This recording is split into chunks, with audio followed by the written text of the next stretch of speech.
Hi, everybody. Welcome back to Pagan's Witchy Corner. My name is Pagan, and I hope you guys are having a great day. And I am joined today by a very special friend and an awesome guest who's already been on the show once. That is Amy Blackthorn. You guys get to hear all about her book, Blackthorn's Protection Magic, which was awesome. She has so many other really great books, which we all talked about in the other episodes. So if you haven't listened to that one, you can always go back and listen to it. But you can also listen to them out of order. It's not that big of a deal if you do. But today we're going to be talking all about her brand new book that just came out, which is Blackthorn's Botanical Wellness. Such a great book. And also, Amy, welcome to the show and welcome back. Oh my goodness, thank you so much for having me. Oh, it's so good for you to be here. I've been looking forward to this, and I was so excited when I saw your book finally come out because I knew that we had talked a little bit about it in the last episode, and I'd been watching for it and finally popped up, and I was like, oh, hey, Wiser, I need that. Ship it. I need it. It's very important. And I knew that we had talked about you coming back and talking about it, so I'm so glad you're here. How have you been? How's life? How's everything been treating you? Oh my goodness, it's so busy. I like the good busy that says I feel like I did something, not the Yes. overwhelmed busy. I understand that. It is a thing. I completely understand that. I've had one of those weeks where it's also been busy. It's also a good busy, but it's one of those busies where I'm like, if I had to do it again, I wouldn't do it because it was all doctor's appointments and dentist Yeah. work and all that stuff. But yeah, no, I totally feel that. So let's talk about this new book. Now, I don't know if everybody, obviously, maybe not everybody has listened to the other episode.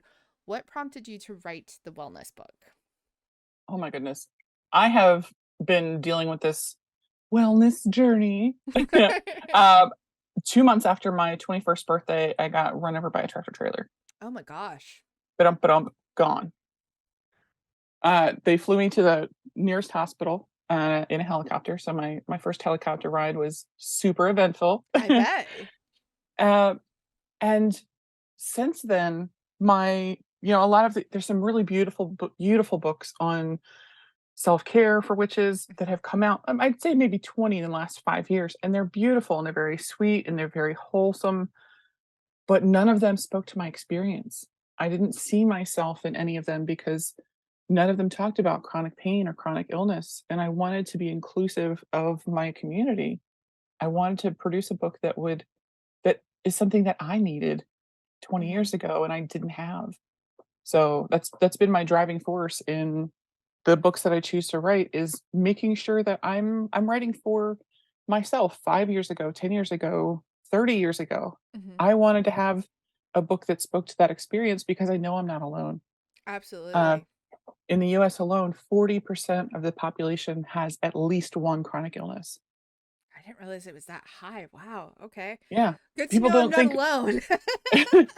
well, it's the thing. People don't take into account things like diabetes are a chronic illness, even Mm-hmm. though it's more common, even though it can be very easily controlled for a lot of people, doesn't mean that it's not a chronic illness. They think that it's, 1 or 2 or the percent. It's just those people over there. Mm-hmm. And that's the stigma that we need to do away with. Oh, girl, preach it. Oh, wow. Yes, no, I completely agree with that. I agree with the fact that we don't give a large enough voice to those who are chronically ill or disabled. And a lot of the times those are just the shh, you go stand in the corner and you talk about your stuff over there. We don't need you over here.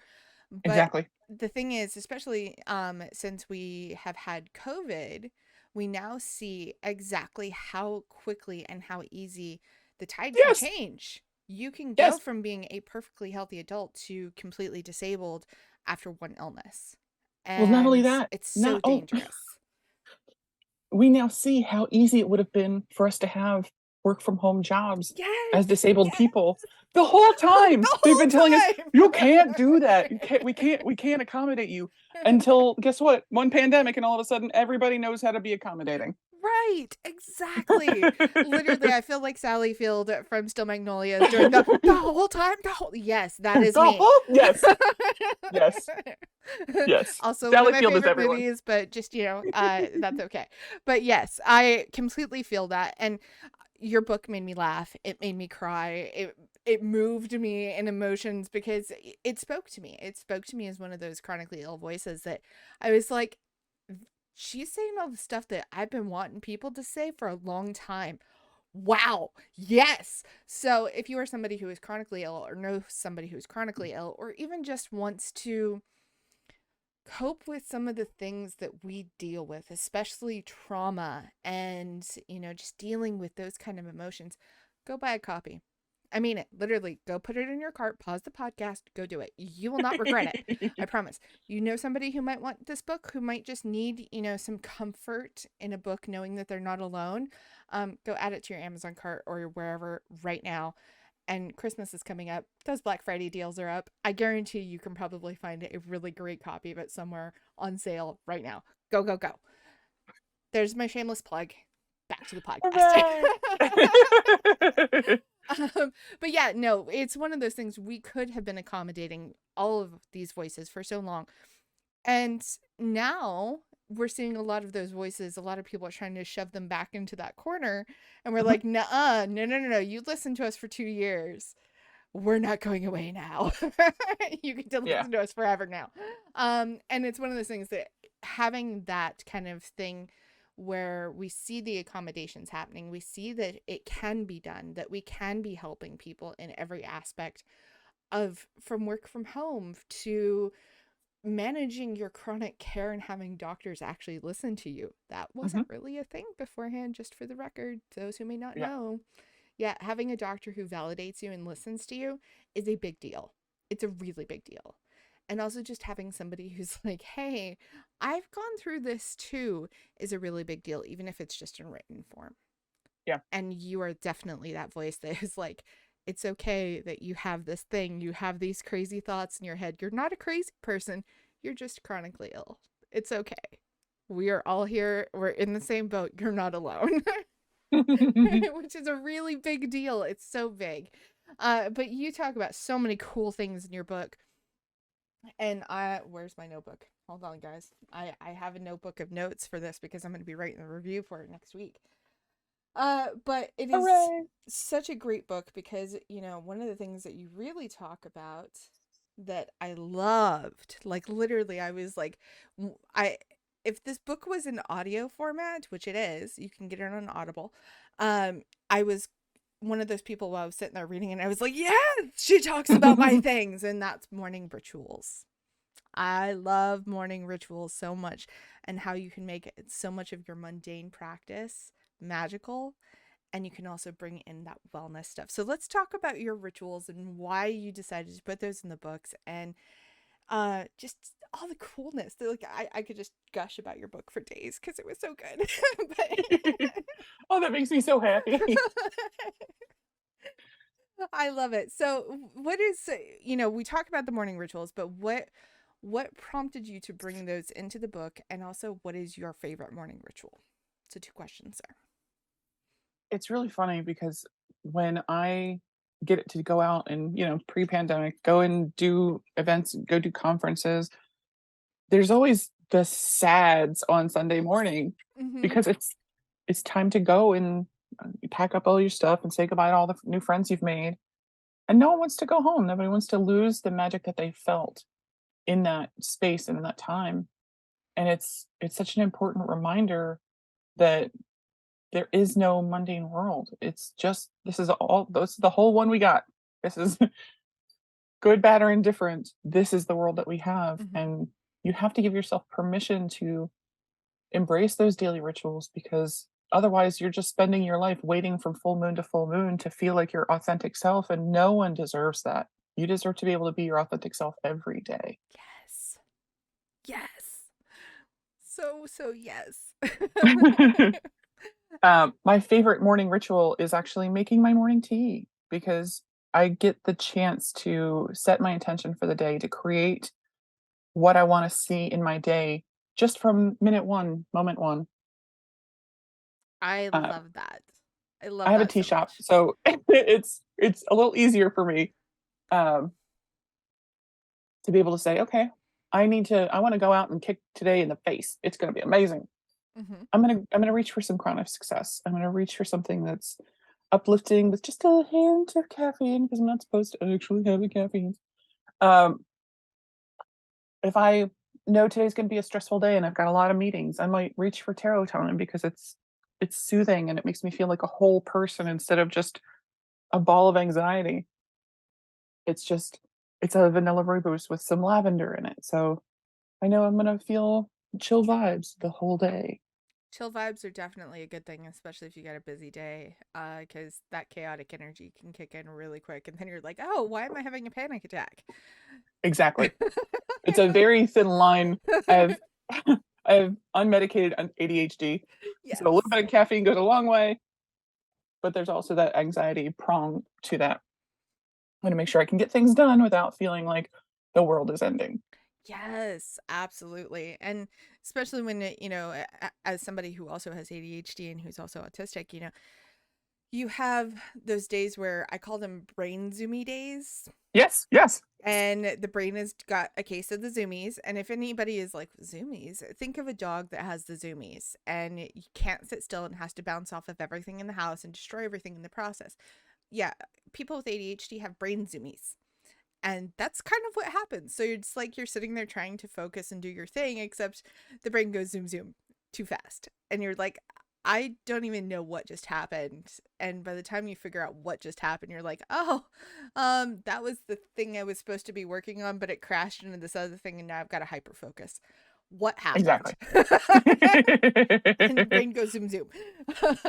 But yeah, so I have a lot of those, and especially as a witch and somebody who tries to do the chill magic meditative vibes and stuff like that. It's sometimes if your brain has got the zoomies, trying to do that is, I call them Loki moments as well. Like Loki is in charge of those moments where it's like, hey, I'm gonna light a candle and I'm gonna do this ritual and it's gonna be great and it's gonna be chill and vibes, and it's like, hey, now we're having a tarot conversation.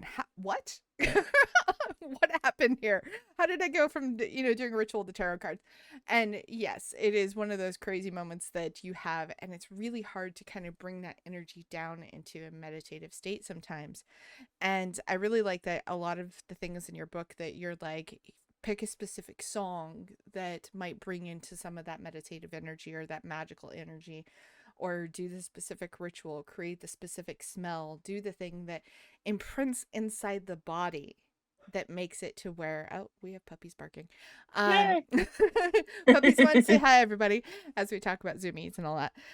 But have something that comes into the body that creates that basically body slash muscle memory, and allows you to go, oh, hey, if I smell this or I do this, I can slip into that state easier. And that is a lot easier, especially with somebody who's neurodivergent. And to go, oh, if I smell this smell, it flips that switch in the brain that says, oh, now it's chill time. Everybody else in the brain, shut up. So I absolutely love that part of your book, which is so good. But one of my favorite morning rituals, similar to yours, is I like to make coffee, and while my coffee brews, I go and love on my puppies. And that kind of signals to my brain that we're going to chill. We're not going to have chaos. We're not going to do all the, you know, scary things. And it also takes my anxiety of immediately waking up when the alarm goes off, because for some reason alarms make my anxiety raise. And going and loving on the puppies for a minute, it's like, okay, you can breathe. You're fine. The world's not ending. And if it is, there's nothing you can do about it. So it's okay. Just breathe. Which is really fun. So, what was your favorite part of the book? In each book, there is a moment where, because I start with it. I'm a double Virgo, so I outline and then I have another outline and I have a list for my lists. Mm-hmm. And the original outline that I send in with the proposal is never the book that actually gets written. There's always a different chapter, something gets put in, something gets taken out for space. And there's always a spot where there's a spark that ignites in my imagination and my whatever you want to call it. In Blackthorn's Botanical Magic, it was a dream I had about justice magic, um, where it occurred to me out of the blue. I was in a dream actually that the date, time, and place of birth that we might use for a spell to relate to a single person, you can do the same thing with a lawsuit, with a petition, with Mhm. something before the court to either empower or disempower, depending on your needs, a specific thing.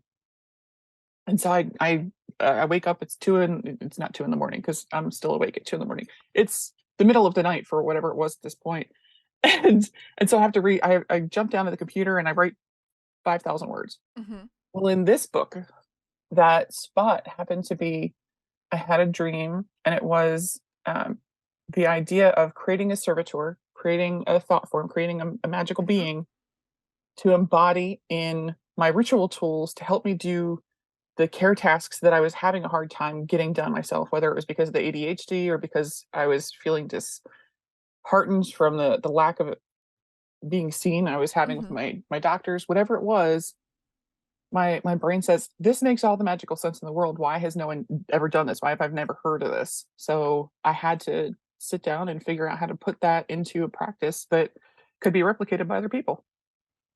Well, that was actually a really kind of cool thing because I have a work servitor that sits on my desk, and it's actually in Yes. the form of a Halloween prop. It's one of those like little plastic raven skeletons. And I bought it A because I loved it, and B because I was like, you know what? I want to ask a spirit of my creation to come into this and help me focus for work. And it will sit on my desk, and when I start to get distracted, I can be like, Edgar, I need a little juice here. Help out. And yes, his name is Edgar. So, and he is my little work servitor. So it was really kind of fun to see that in the book as well. And it's like, why have I never done this for healing and dealing with chronic illness and the crazies that come with that? Why have I never done this? And my poor healing altar, I feel so bad. I make um I guess it comes from years of like guilt and trauma and all this other stuff, but I make a point to try to light candles once a week just as an apology to my healing deities, because I'm like, I call on you guys way more than I feel like I should. And I know that it's a trauma thing and I know it's a guilt thing, but it's also one of those things where I'm like, I feel bad. I shouldn't like call on you this much to, make me not, freak out over this crazy pain that I can't replicate or figure out where it's coming from or why this is happening. And that's the thing with being chronically ill. When something new happens, it's terrifying. It's absolutely terrifying. And it's so hard for you to sit back and go, oh, you're not crazy. You're just having a nerve spasm. You're not going to die. Everything's fine. And so I, will have to put a lot more healing energy into my healing altar. But as I was reading the servitor part, I was like, this is just brilliant. And I should add this into my healing practices that I do already. And it's something that I thought was so ingenious. And I'm so glad that it's your favorite part of the book. But it was such a genius moment. It really was. That it's like, why has nobody else outlined this? Thank you so much because I we take it for granted as authors. I'm sitting in my office and I'm pounding on the keys and I'm yelling at the walls. There's a point, and it happened in writing Botanical Magic, that my brain finally understood that I'm writing this now, but at some point it's going to go out into the world. And the Mm-hmm. moment it goes out into the world, it's no longer just mine. Right. It's everyone's. It belongs to the world, and people get to have their own experiences with it and their own feelings about it. But this is going to last. This is going to be here and on the shelves and in people's bookcases long after I'm gone. Mm-hmm.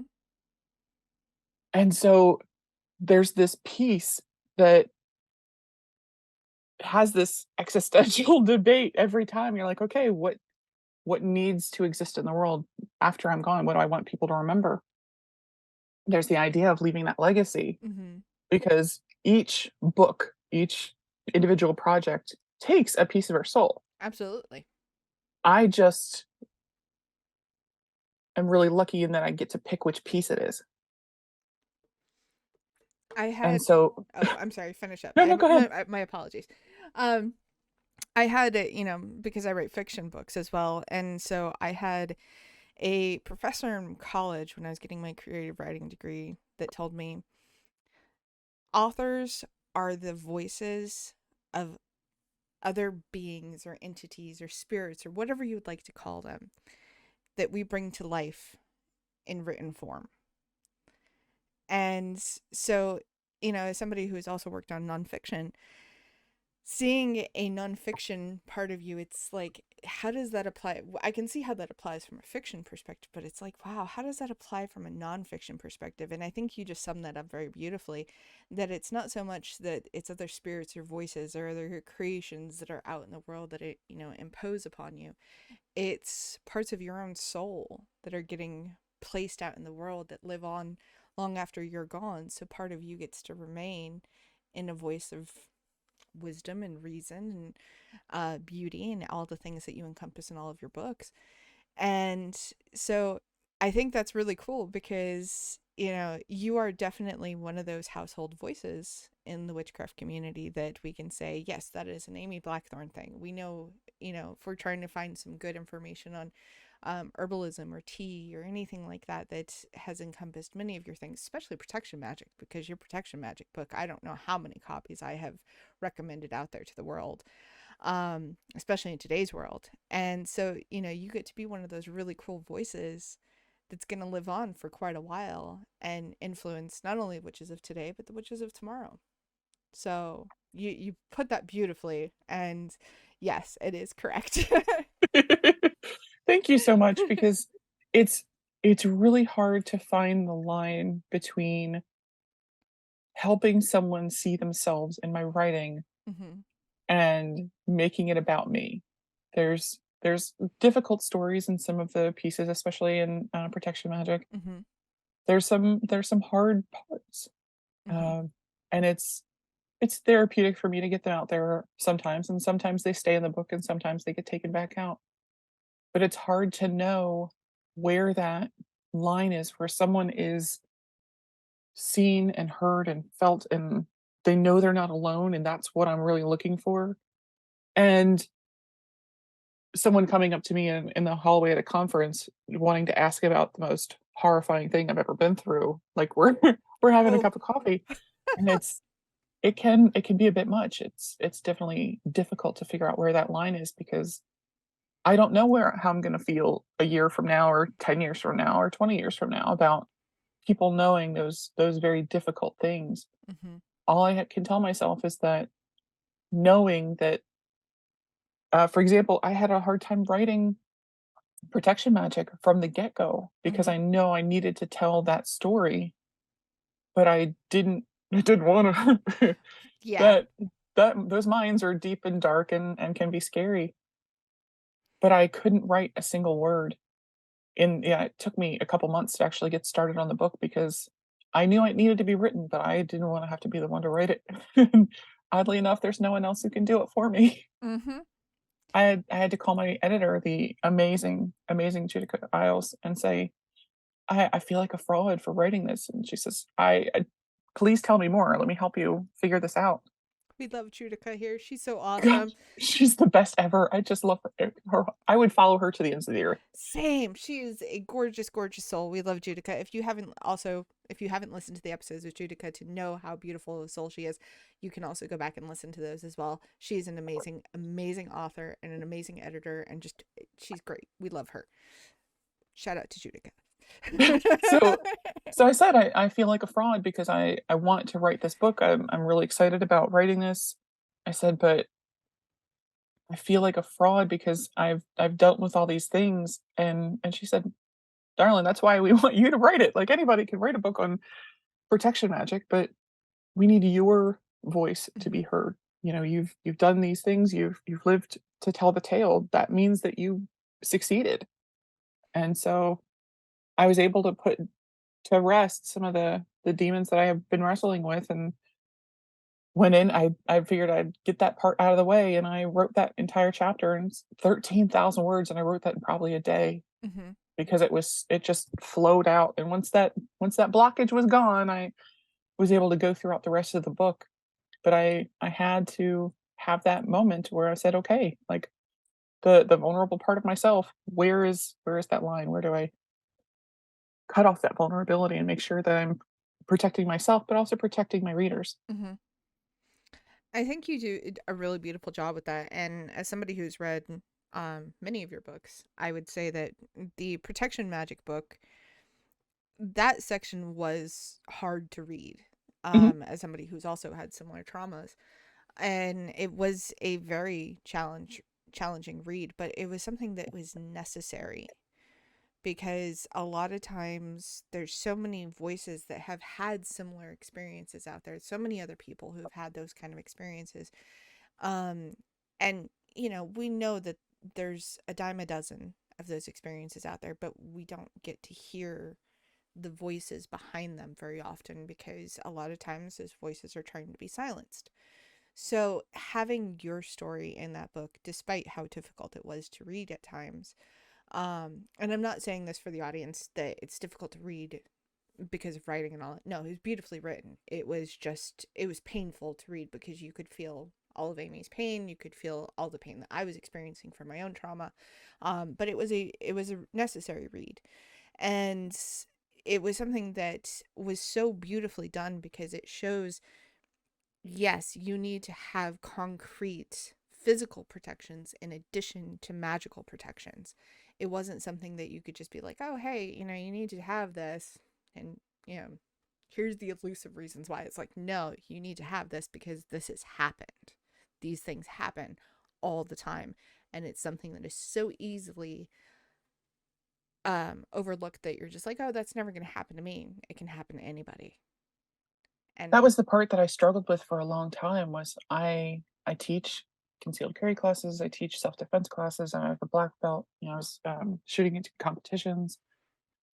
I had done all the right things, mm-hmm, the things that, I've been told since I was, birthed to keep myself safe, as though it's my responsibility rather than other people's responsibility not to do those things. mm-hmm. And, you know, I I I got all the certificates and I got the pieces of paper and I turned myself into James Bond to keep myself safe from the awful things. You turned yourself into Lady Badass. That's what you did because you are a badass. And so I had to ask the officer who responded to the first call. I said, I did everything right. Why am I being punished? Because I did everything right. So I was working in security. I was executive protection officer. And if somebody who this is their literal job can't escape having this happen, then someone whose job is not that, give yourself some leeway. Give yourself the gentleness that you need because these things aren't our fault. And that was one of the things that it was so important to make sure was heard in protection magic was this is not your fault. Hmm. That is absolutely correct. And, it was one of those things. It's like, yeah, it was kind of shocking to, read. It's like, yes, you have all of this, criteria that would say, yes, you would be very safe. And it still was something that happened to you. And, I think that's also something that kind of translates over to segueing to your other book, to your Botanical Wellness, talking about disability and chronic illness. Those are not your fault either. Mhm. That's something that I think you did a really good job of painting, that it's not your fault that your body decided that it didn't want to cooperate or didn't want to, be 100% healthy, or that, societal standard, because you just can't expect that. You can't expect your body to be what somebody else thinks is their version of healthy. And I think you've said it so well in your book that healthy is a not everybody's standard. I don't remember the exact line of it, but it was not the standard of the individual, it's the standard of society. Wellness is the standard of the individual. And Absolutely. it was such a beautiful way that you put it. And I did notice there was a couple of content warnings in this book as well, which were not nearly as dark as the protection magic one. But the protection magic one is also something that book I recommend to Everyone, everyone. It doesn't matter if you are a magical practitioner. It does not matter if you are female or female presenting. It does not matter. You should read that book because it can happen to anyone. And you need to be making sure that you are taking precautions, not only magically and spiritually, but physically. And, this book, we should also be trying to improve our wellness and how we see ourselves as well. And I'm not saying well as in addition to, I'm saying well as in how we see ourselves as okay, as well, as healthy. And I think you actually stated that you didn't like the word healthy in the book, which is true because it's like healthy. It's like, well, society says this, and this doctor over here says this, and that one over there says that, and it's like, who the hell do I listen to? You listen to you. That's what you listen to. You listen to what makes your body feel good and makes you feel okay and makes you feel well and healthy, whatever that definition is, because not everybody's is going to look the same, because your body doesn't look the same as everybody else's, and it's not supposed to. It is the average picture that doctors and wellness people tend to look at, not the individualistic, Right. because I mean, there's not enough data out there to look at all the individualistic. It would consume everything. if I was a woman in a salad commercial laughing at her salad, like things would might look easier, but that doesn't mean they'd actually be any easier. Yeah, it's And so our our community wants to look for the reason why there's a lot of discussion about whether or not things like the threefold law are actually applicable. I don't think they are. I don't either. Uh, but so we get asked, like, what did you do to deserve, a body that tries to kill you once a week? I didn't do anything. This isn't my fault. I was not responsible for someone else's negligence. I was not responsible for hives that come from nowhere and disappear back to nowhere. That's the thing that like there was an article that was floating around, I think it was last week or something like that, that talked about the fact that if your ancestors caught the Black Plague and survived, you may be chronically ill today. Could you blame your ancestors? Sure, if you really wanted to, but it was also not their fault that they got sick. That just happens. It's kind of like, it's not your fault that you catch a cold, and it's also not the person's fault who gave it to you. Colds can be airborne, and germs, and we could go into a whole germophobic conversation at that point, but we're not going to. But it's nobody's fault. It just happens. And how you learn to deal with that is actually kind of the lesson in that. It's like, okay, did you take care of yourself after you got sick? Or did you go infect everybody else? If you went and infected everybody else, I'm going to have to say bad, bad, bad, bad. Don't do that. At least wear a mask if you have to go out and you're ill. We know this from COVID, and that's a thing. But, talking about the threefold law, I laugh every time, Mhm. because I when I got into paganism, I started with Wicca. And because Wicca was everything, it was the big deal. And that was the, late 90s, early 2000s. And everybody had a voice in Wicca. And Wicca was the big thing. It way overshadowed witchcraft. And it was the whole thing of, you live right by the threefold law. Well, the threefold law is great in theory, but not great in practice. And it drove a lot of early Wiccans and witches kind of mad, including myself, because you're trying so hard to become, oh, the perfect threefold law image. You're trying so hard to live this, and you're like, well, I can't think this bad thought, and I can't do this, and I can't do that, and I can't do this because this will, become. No. Just, you be a good person and be you. You're gonna go crazy if you try to, do the whole, do what you will but harm none thing. Yeah, don't do that. Mhm. Don't do that, because inadvertently you're always going to be harming something. And if you were to live by that, that's like trying to tell a lion to be a vegetarian because you don't want it to hurt the other animals. It's not how it's built. It's not how it's going to be. You're going to end up hurting something, some way, maybe to survive. but not, you obviously shouldn't do it on purpose. That's the whole thing, that nobody really would specify. That it's like, you do what you need to do, but just don't do it on purpose. Right. All we can do is try and be a better person than I was yesterday. Exactly. That's what my goal is. Exactly. And so, that's the other thing that, talking about with wellness, if you're just trying to be better than you were yesterday, and being chronically ill, we all know that it's a minute to minute kind of day where you might be wake up and you're like, I'm going to go run a 5K today. And then by an hour later, you're like, no, I'm going back to bed. Because the body's like, that was cute. I'm glad you thought that that was funny. That was a good joke. Good for you. No, get your ass back to bed. Yeah, I've been there. I've woken up and gone, hey, I felt great today. And it's like, I'm going to do all the things. No, you're not. Sit down before you hurt yourself. But that's kind of how the wellness is supposed to be. You're supposed to listen to your body and what your body says. And I think especially after living through 3 years of people who were once healthy and now are chronically ill because of long COVID and other implications that have come out of COVID, we are seeing that people are having to redefine their own definition of health and wellness. And your book came perfectly at a great time because so many people are searching for that. And it's definitely what they need. It is the book that I'm going, just like the protection book, it's going to be one of those #1 books I'm recommending, because we need that voice. We need your voice to tell us, hey, it's okay for you to figure this out. And it's okay for you to be gentle with yourself while you do. And it also helps us figure out where we go in society as a whole when we start figuring out what wellness means to us as the individuals, because then we can figure out a collective voice from there. So Yes.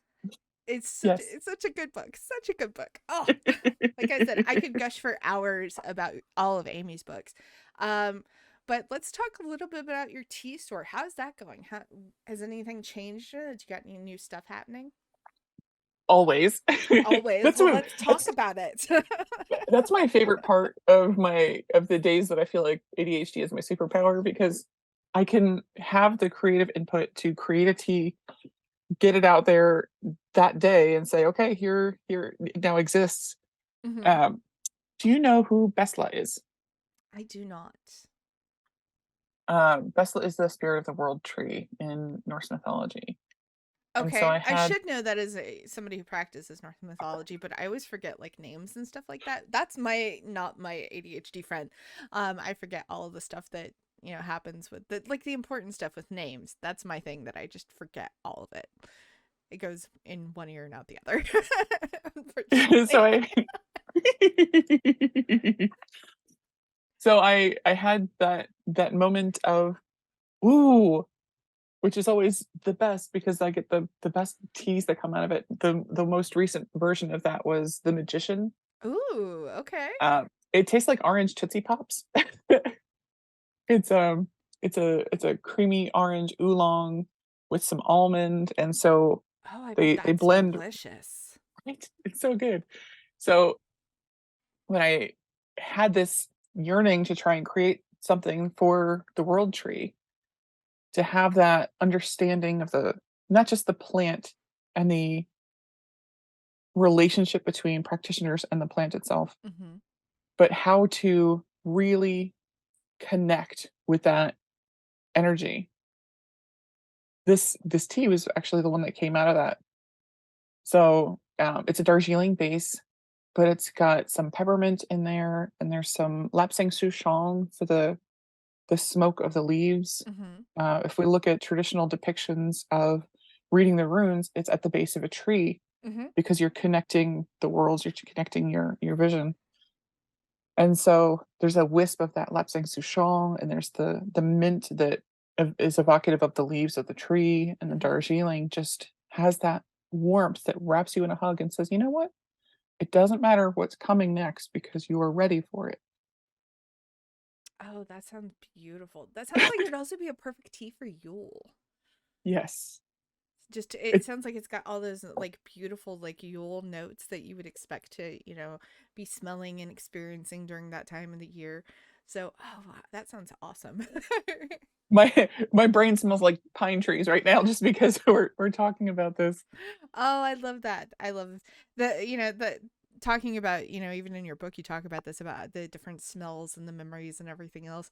Um, but you were talking about that, and the one thing that always comes to mind with Yule is Boslam and Mm. oranges.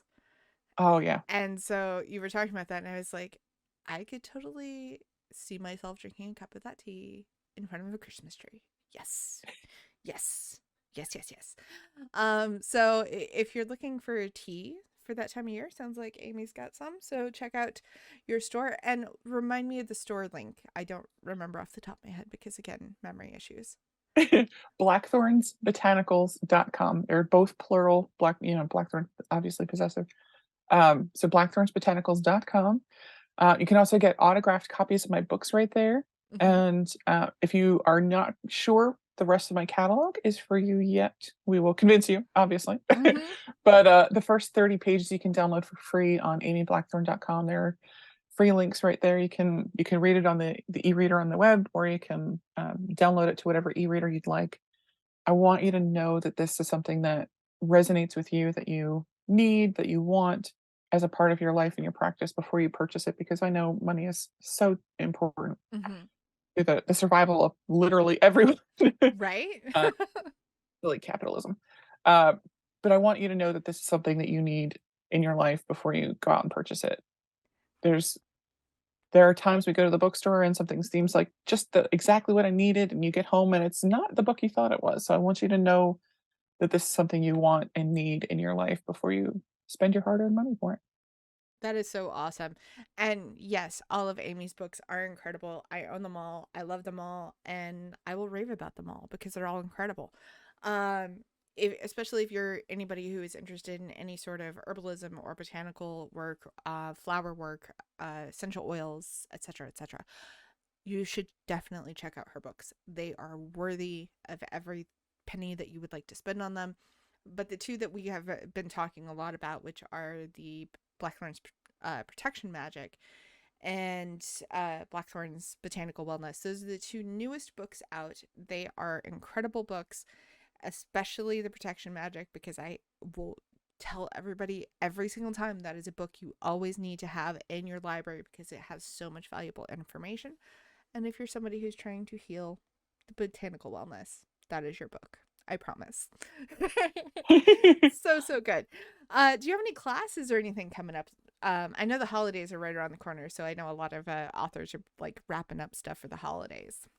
They are, which gives me a little niche to fill, which means that, you know what, if you're looking for something, if you have, especially if you have traumatic family history with the holidays, I try and distract myself by taking classes rather than avoiding them. So I've got a couple different things planned, and if there's something you want, there's a catalog on the website for amyblackthorn.com and blackthornsbotanicals.com where you can download the classes that I've already offered online. You can download those classes right there. There's some free classes. There's free materials on my YouTube channel. There's you can find me on TikTok discussing different witchy topics at Amy Blackthorn Author. So I want to be able to make some friends and hang out with great people. And this job really allows me to do that. It Mm-hmm. allows me the opportunity to connect my personal experience with a lesson that really helps people absorb the information rather than just being talked at. No one wants to be talked at. Yes. I don't feel like anybody really learns the best that way. No, because then you just feel like you're getting lectured at, and that's never fun. I also didn't know Yeah. you were on TikTok. I'm gonna have to follow you on TikTok. Fantastic. I'm a TikTok aficionado. I follow more people than I actually post, but I absolutely love to connect with people on TikTok. It's my thing, to the point that I've had to go and unfollow like old accounts that, aren't posting anymore because TikTok restricts me from following any more people. It's like, you have followed enough. You have like 9,000 people you're following. And I'm like, yes, but I love them all. It's like, stop restricting me, TikTok. I promise. I'm doing the good thing. I promise I'm not a bot. Just let me follow the people. I'm just expressing myself. Exactly. But yeah, I'm gonna have to definitely follow you on TikTok because I didn't know you were there. So this has been awesome, as wonderful. Check out Amy's books, check out her classes, check out her tea store, check out, just go to her websites and do the things. Do them all. I promise you're gonna love them. And let me know what you guys thought about the books. Let me know what you think about this episode. Check out the other episode we did with her earlier. I believe I want to say that was in May. I don't remember off the top of my head. That That sounds sounds right. Yeah. right. Yeah. So go check that out. The review for this book, Blackthorn's Botanical Wellness, will be on hearthandseed.com. Hopefully next week, God's willing, that everything is still working the way that it's supposed to, and I don't run myself out with all my appointments this week. So if that's cool and that works, I will be posting that next week. Amy, again, thank you so much for being here. And everyone else who is listening, make sure you guys are taking care of yourselves. Make sure you're staying safe. And I will see you all next time. Bye, everybody.